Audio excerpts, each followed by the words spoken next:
Happy June 21st, 2020. Happy Father's Day to all the fathers out there and even the mothers as well, the single mothers who are having to do double duty. Once again, happy Father's Day.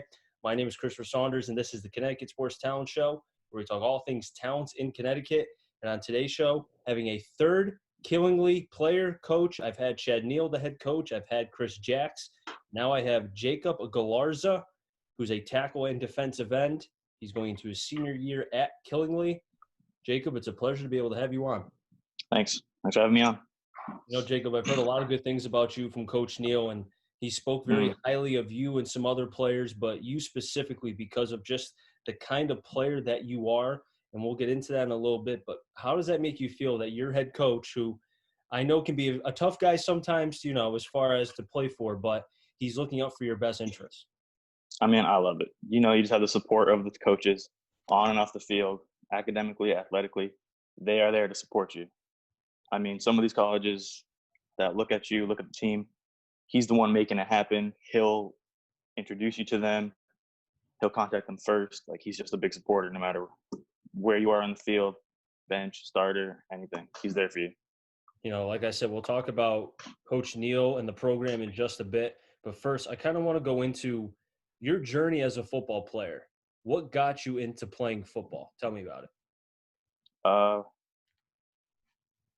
Well, started when I was 5, so I've been playing for a while. At first, I just wanted to try it, be active, have fun with friends. And then the older it got, you got into pads. And to be honest, it wasn't that fun, pads, the first time. I mean, I wanted to quit. I hid in the porta potty my first day of practice because it was too hard. Really? But year after year, it got better and better. And I realized my potential and my ability and just fell in love with the game. And then when I was 14, 13 years old, I won like that league championship. And it was just a great feeling, like nothing else. Basically, first time I ever felt something like that. And that's when I knew I just wanted to keep playing up until as much as I could. I just want to go into real quick. You said that you were in the porta potty your first practice? Yep.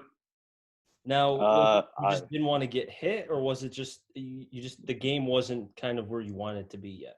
Well, you jump from having a little jersey with some flag football with 5-year-olds, to now you're going with giant shoulder pads and an uncomfortable helmet when you're an 8-year-old with no neck who can't turn. You got to turn your whole body to look around. And there was a thing called mosquitoes and micros. And micros was for the bigger, older kids on the team, and mosquitoes, the younger kids. And I went with the older kids because I didn't know what anything meant. So I kept getting smacked by the older kids day after day. I just couldn't take it. I hid in the porta potty one day, told my dad, I was like, yeah, I'm feeling sick. Can't go out to practice. It was rough. So So eventually that? the coaches figured out that I was not, in fact, one of the older kids because I was obviously tall. Mm-hmm. And they were like, oh, go down here and learn the basics. And that was when I calmed down and realized that everything would be good. But now, did you have a discussion with your dad about that? Did you and him talk? No, tell me. I told him I wanted to quit 3 days in a row. And he just said, complete the first week. And if you don't like it, you can quit. But you need to try it out for longer than just 3 days of you hiding and not practicing. So I did it. I got with my appropriate age group, which was nice.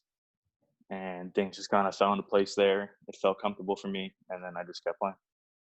Wow. I mean, your dad could have very well have said, all right, son, it's not for you, whatever, maybe you can't handle it. But he kind of in some ways put his foot down and said, just finish it out, see what can happen. And in some ways, I mean, the success that you've had, and like I said, we'll get into that in just a moment. I mean, from what you've been able to accomplish at Killingly and some of the calls you've been getting from some high Division I schools and such, I guess your dad saying, hey, just wait it out, kind of, had the benefits later on in the lane, It really propelled me in my football career.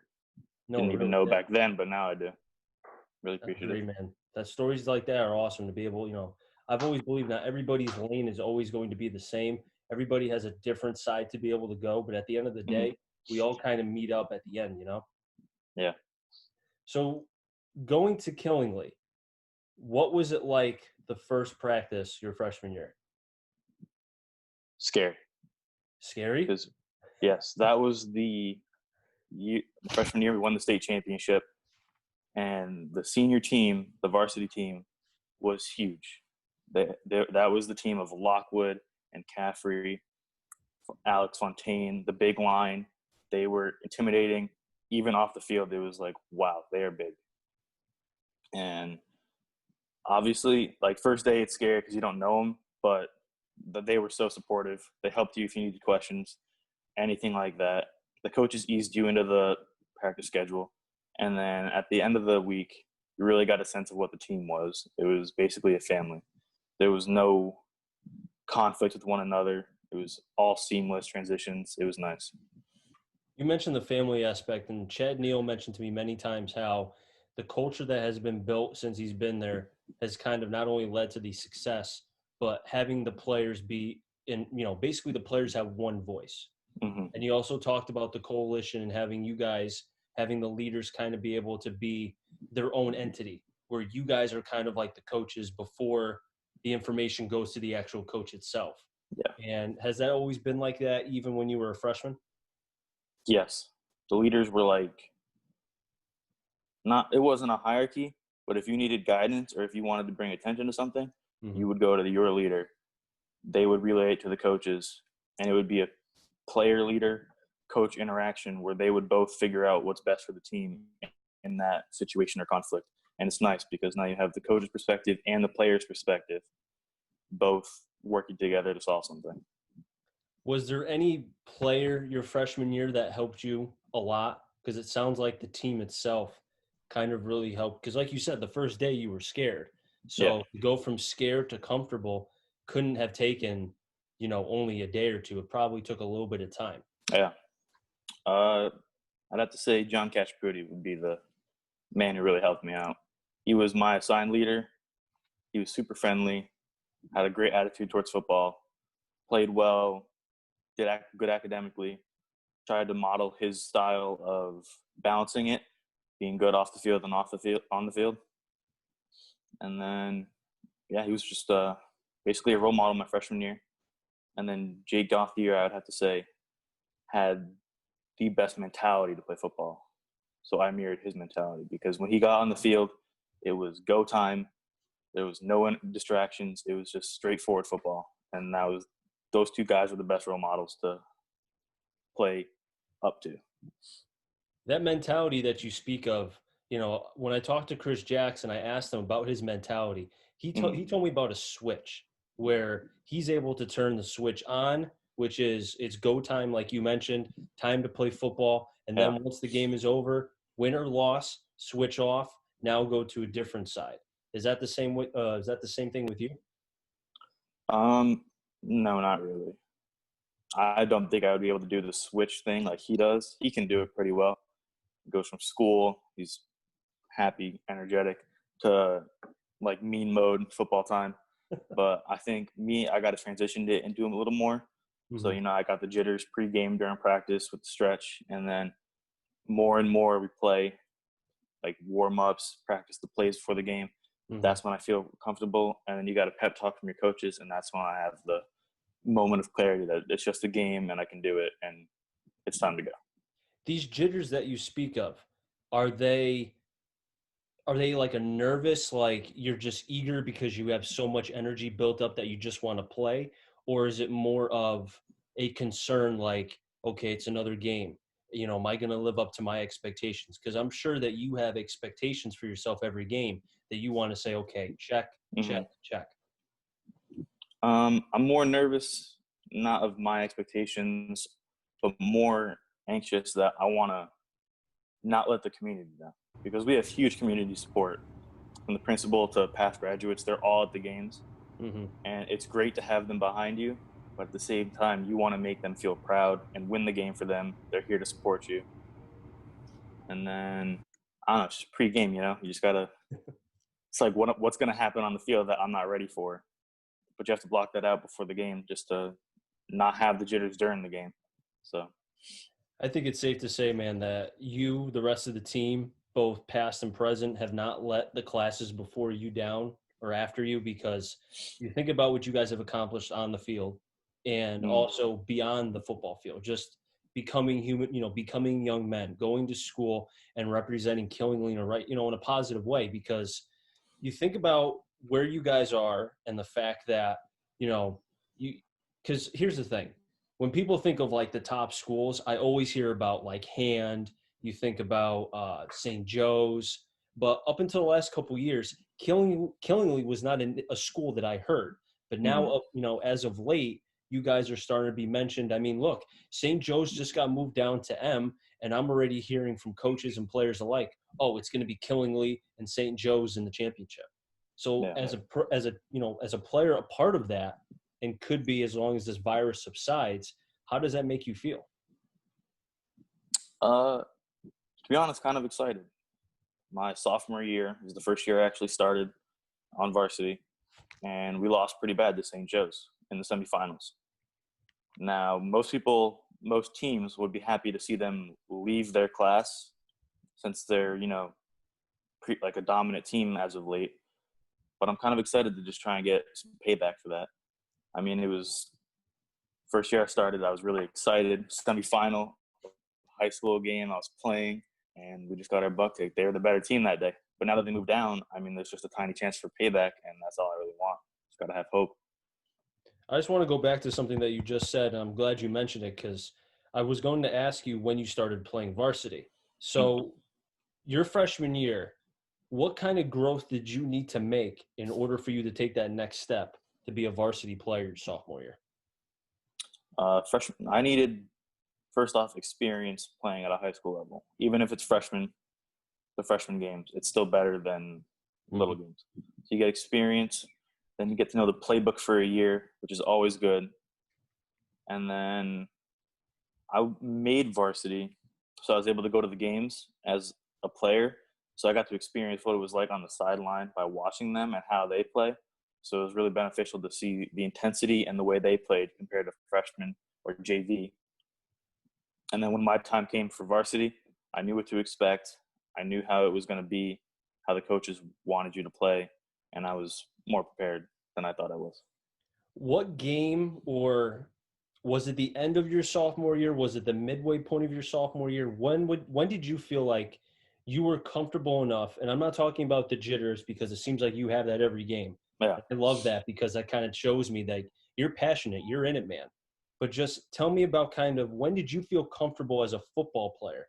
Like, okay, the varsity game is not speeding up on me. I have it under control. Definitely later to the season towards midway Okay. because I jumped in the beginning of my starting. I jumped in for an injured player in Bacon Academy in the second half, and it was nerve wracking. It was already like it wasn't a close game, but it was still a good game. They were playing well, and I just had to jump in at halftime for an injured player, and I was very scared. But then I played more and more games, and towards the late season, it really dawned on me that I can do it now. We kept winning games. I didn't make many mistakes. I mean, I made a few because I was still young, but it was working out pretty well. And then I got comfortable with my teammates, the older guys around me. They helped me if I needed questions or if I missed something in the game. And it was just really, really good for them to have, or for me to have the support of them for me to get comfortable. Have you talked to Coach Neal about these nerves that you have? Like, I know you mentioned about being scared your sophomore year. Did you ever confront? I don't want to say confront because that sounds like it's bad, but did you ever talk to him like, hey, coach, I'm just really like, I'm scared, like, I'm nervous. I really, did you ever talk to him about that? Uh, yes and no. Everybody's a little bit nervous with the game, but right before we go out to the field to do the coin toss and all that, the linemen stay back and we have a talk by ourselves. If we need any questions or talk to our positional coach, Coach Brian, and Neil's there too. And I do ask some questions if like I know we're gonna run this play and I'm still not sure of it. I ask him to clarify it a few times, and they both do a great like pep game talk. That it's nothing new. You haven't seen any, like nothing's bad's gonna happen like truly bad, and that you can be ready for it. It's just a game. And if I didn't have those talks with them before the game, then yes, I would need to talk to him and be like, I am nervous. But they do a great job of eliminating those nerves right before I even have to ask. That's awesome, man. That's where, coaching in a lot of ways is about the X's and the O's, but it's also about the Jimmies and the Joes. And for you Mhm. guys as a team to really respond to Coach Neal and the rest of the staff, that kind of goes now into a question that I've been really eagerly wanting to ask. The culture of Killingly, man. Mhm. Coach Neal told me it started when he first was coaching, and then he mentioned the community aspect with being able to get players, through a pipeline through the middle school and the youth programs and all that at Killingly. But to you, describe the culture of Killingly to me. Culture of Finland. The culture is really like one big family. It's not just the team as a family. You have the school staff, the students, regular people that just want to see the game, that have your back during the game. The support, the cheering, it's so great. And then on the field, I mean, you're sharing a whole season of like after school activities, three to 4 hours a day almost, sometimes with these other guys on your team, and you just build a bond with them. And the person playing next to you knows he has your back, and I know I have his back, and it's just a really great feeling. And then Neil and the coaching staff has built a program where you do not fight for yourself. You fight for the people behind you. You fight for your team. You play for your team. You don't let your team down, and they won't let you down. And that's really the program he created over the years, not just with talent, but with the mindset of a football team and how to make this family atmosphere. And it's led to a lot of success for Killingly, as I've mentioned many times. It's also led to your success. And, Jacob, I really do appreciate you coming on. I have one more question to ask you. The accomplishments that I mentioned earlier, you were first all ECC, first class M All State. You were Walter Camp as well, and then a New Haven Register second team. I mean, you see Yep. all these accomplishments, and you still have another year to play. Do you ever kind of, now with the pandemic, and I'm sure you've had time to kind of just sit back for a second and reflect, do you ever Yeah. look back on that and say, like, wow, I accomplished that? Or is it more like, okay, I did that, that's in the past, that's great, but there's more that I need to do? A little bit of both. Like, I'm happy that I got those awards. It's a great feeling being appreciated like that, knowing your talent. But at the same time, now that you know can get those awards and that's your ability, you got to build on that, knowing that is your ability, and try to play even better than that, and just better yourself in football and off the field. Jacob, I wish you nothing but the best of luck your senior year, and Now you, hopefully the rematch, if it ends up becoming Killingly and St. Joe's, that if I'm not broadcasting, I'll be able to see mm, that game, because I think that will be, in my opinion, probably the best game of the year. The U2 teams, if you end up being in the championship, yeah, it'd probably be a good one. probably be One a for good the one. ages. I think it'll be a little bit better than that. Plus, like you said, and I didn't know that, the rematch from your sophomore year when you guys lost, and I think probably a lot of you guys are still on the team from that year as well. Mm-hmm. A So few of us, yeah. yeah, so I'm sure We you. know the feeling of losing Yeah. big games. Trust me. But hey, once again, Jacob, I really do appreciate you coming on. You're one of the better players in Connecticut. Also, for Coach Neal to, mention your name and speak so glowingly of you, speaks a lot. And I can see why he has you amongst the leadership council and one of the leaders for Killingly. So Thank you, man. Really appreciate it. now wrap things up here in the Connecticut Sports Talent Show. So until next time, as always, stay safe and enjoy the rest of your day, everybody. And happy Father's Day once again to all the fathers out there as well.